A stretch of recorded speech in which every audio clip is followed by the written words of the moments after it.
بسم الله الرحمن الرحيم. إذا تم العقل نقص الكلام. الأدب جنة للناس. الحرص مفتاح الذل. القناعة مفتاح الراحة. الصبر مفتاح الفرج. النقد خير من النسيئة.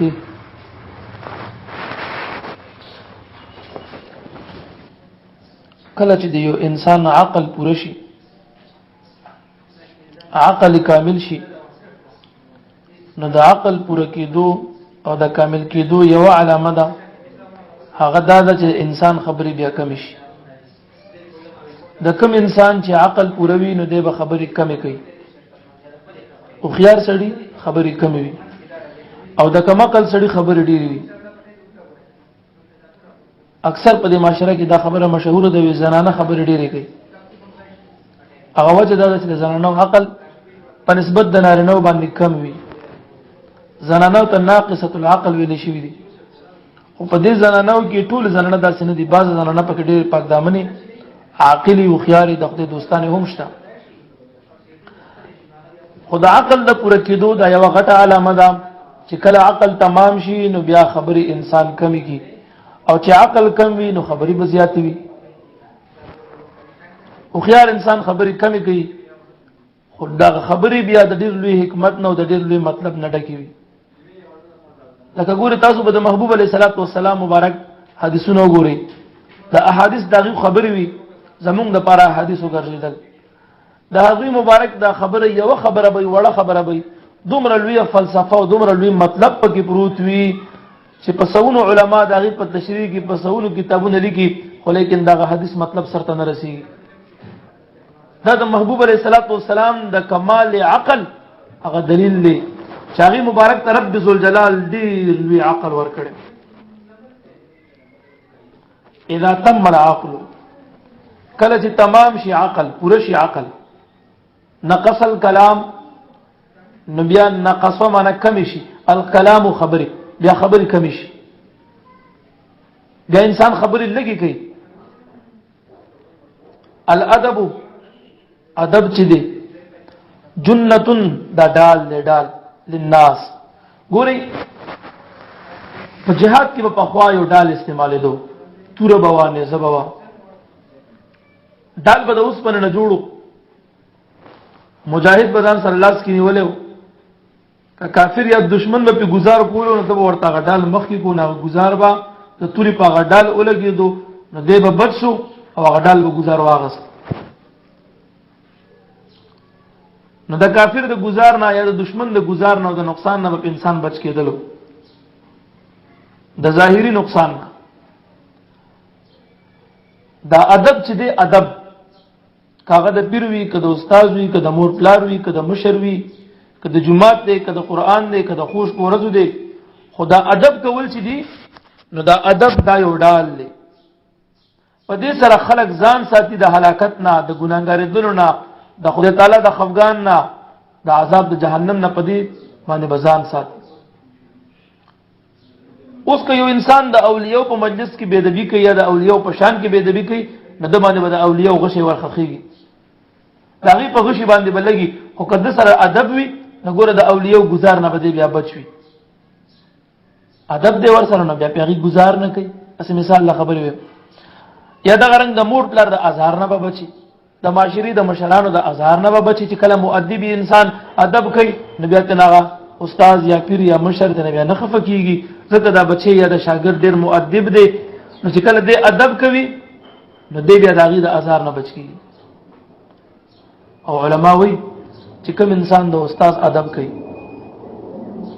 د استاد ادب ساتي، او د کتاب ادب کوي، او د جماعت ادب کوي یا د مدرسې، نو دی به الٰه العالمین کامیاب کړي، ته به خدای علم ورکړي. او چې کوم شاګرد د استاد د ادب خیال نه ساتي، یا د کتاب د ادب خیال نه ساتي، یا د مدرسې او د جماعت د ادب خیال نه ساتي، ته هیڅ چرې الله علم نه ورکړي. ځکه با ادب با مراد، بی ادب بی مراد. با ادب ته الله مراد د خپل رسي یعنی مطلب کامیابی او هر چې بے ادب دي هغه چې مراد ته نشي رسیدي او دا صفات کی الادب ادب کول جنتون دا ډال دی لاندې ولاندې اردو کې لیکل نه ډال للناس د پاره د خلق ګور یو جنت یو جنت جنتون ګور دې زر زر پیش کوم دومره زور شتا پښتو کې زمونږه یو څو ټکی دي زمونږ یو د عربي استادو هغه به ویل د ازور زر پیش ډیر کار ورکړي وي تاسو له به پښتو کې مثال درکم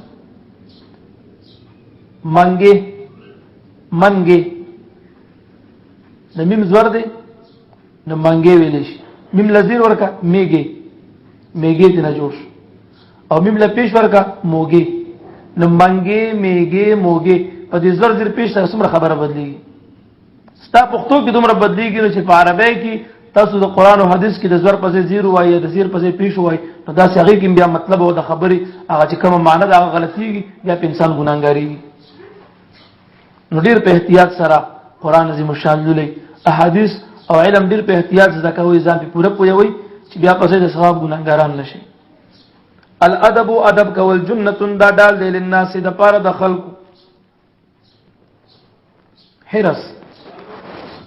حرس کول دا کنجی د ذلت تا یو ګوره زی سره د ذلت اپ معنا د خویدلو خطا کېدلو سره راځي او یو ذال سره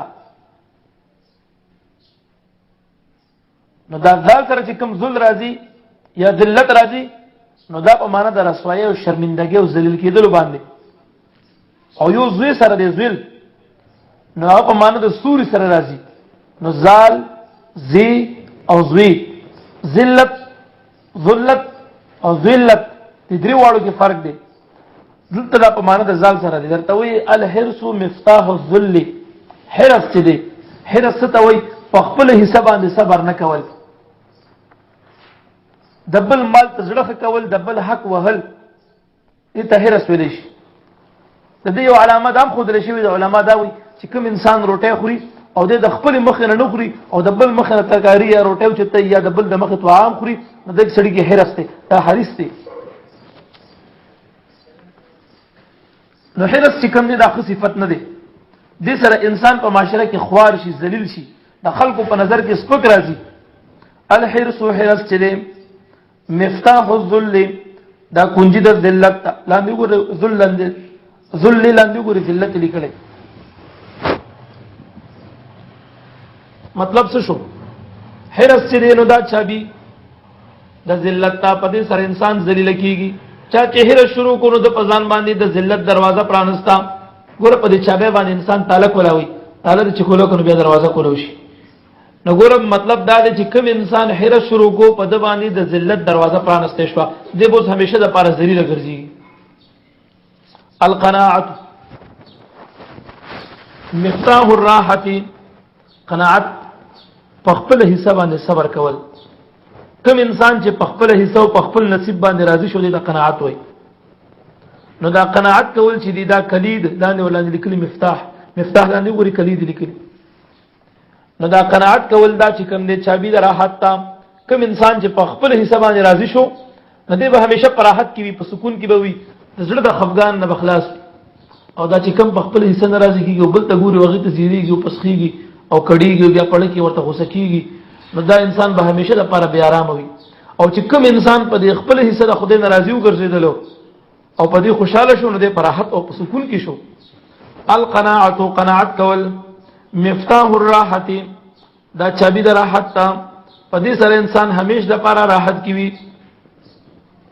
الصبر مفتاح الفرج الصبر مفتاح الفرج صبر چې دینو دا چابي د پاره د کوشادګۍ د فراخې دا ګوري په دې معاشره کې صبر کول په عبادتو کې سخترین عبادت دی کوم انسان چې صبر کوي ته بیا ډېر لوی جزا ملاوي ډېر لوی بدله ملاوي خدا صبر کول ډېر سخت کار دی هر انسان صبر نشي کولای کومونځو کې نو د مونږ بدلا الله جنت ټاکلی دا که حج یو انسان کې د حج بدله جنت ته تلاوت کې جنت ته که صدقه کې بدله جنت دی، که نور کوم خکارونه کې نو بدله جنت دی، او که صبر کې نو د صبر بدله رب ذوالجلال فرمایي زما معیت دی. ان الله مع الصابرین، الله فرمایي زه د صبر کوونکو سره یم، زما معیت هغه د صبر کوونکو سره دی. څوک چې صبر کوي نو الله فرمایي دا هغه ملګری زیما. نو ګوره د مونږ په بدله کې جنت ملاويږي، خو د صبر په بدله کې د جنت مالک رب ذوالجلال ملاويږي. پته لګي چې دا صبر ډیر سخت کار دی، نو بدله ځکه دومره لویه مقرر شو چې خالق د جنت یعنی الہ العالمین په انسان ته ملاويږي. الصبر صبر کول مفتاح الفرج، دا چابي د فراخه ده.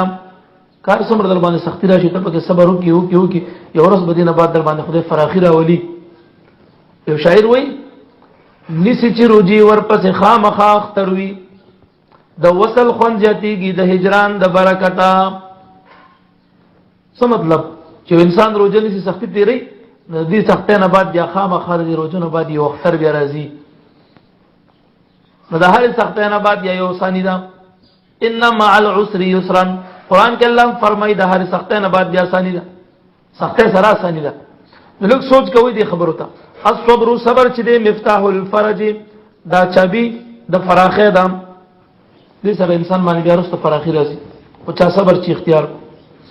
النقد نقد مال چې دی خیر، دا ډیر غوره دی من النسیه د قرضنا، د قرضنا نقد حساب کتاب او نقد معامله دا ډیره غوره ده. ځکه دا قرض د محبت یو کینچیم ده. په دې قرض باندې بیا وروسته جګړې راځي، په یو بل بدګمانه راځي، د یو بل نه بداوی راځي. او نقد معامله چې هر څنګه وي هغه ټیم باندې بل زور ملو شي، خو وروسته بیا په انسان ټول عمر خوشاله وي.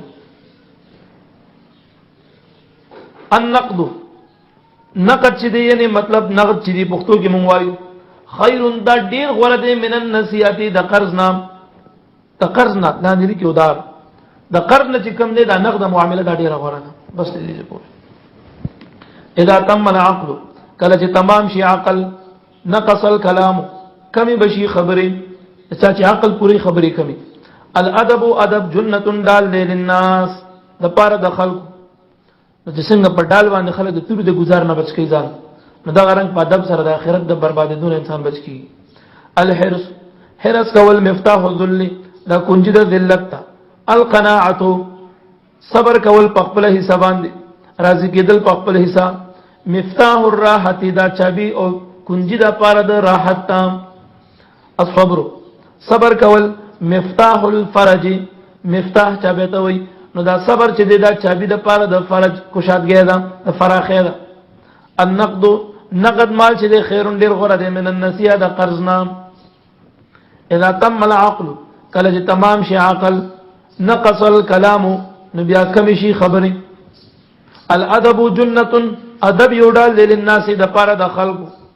الحرص حرص مفتاح الذل، دا چابي د پاره د ذلت. القناعت صبر کول په خپل حساب باندې. مفتاح الراحت، دا چابي د پاره د راحت. الصبر صبر کول مفتاح الفرج، صبر چابي د پاره د فراخه ده. النقد نقد مال خیر غره من النسیه د قرض نام.